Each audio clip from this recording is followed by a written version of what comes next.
thuruk kam suk veta him namakta kalau changta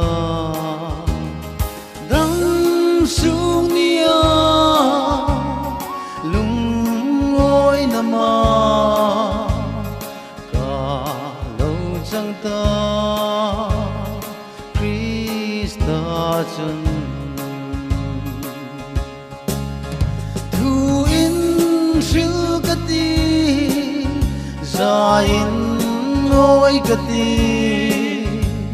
kalal kasandam tu amin klan na chu thêm thu sil puma anung ka zui lain thei le chapona an mi tamo ring na ta kum lo mun sol na chawani krista chau no chu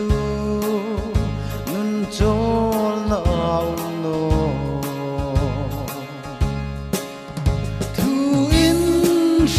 kati zain noi kati kalal kasandam tu amin klan na chu lungai harsat na bei dong na han min hol velin lan miza kalungai sino Krista zarin netu kalalpa aman lawm ta tu in shilgati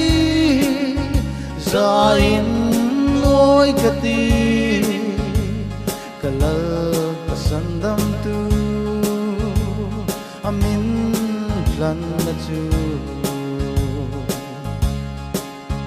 lalpa honaro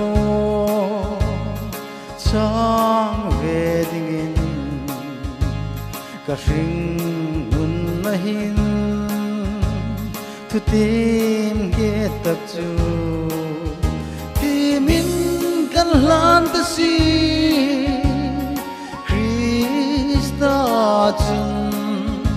iengkim ma iengkim lalpa pathien chun tu in shil kati za in oi kati kalal kasandam tu amin klan na chu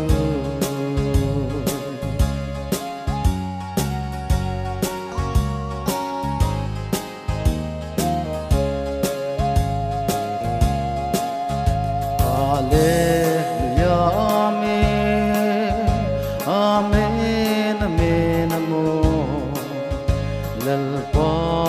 unbo say kutabo lo chu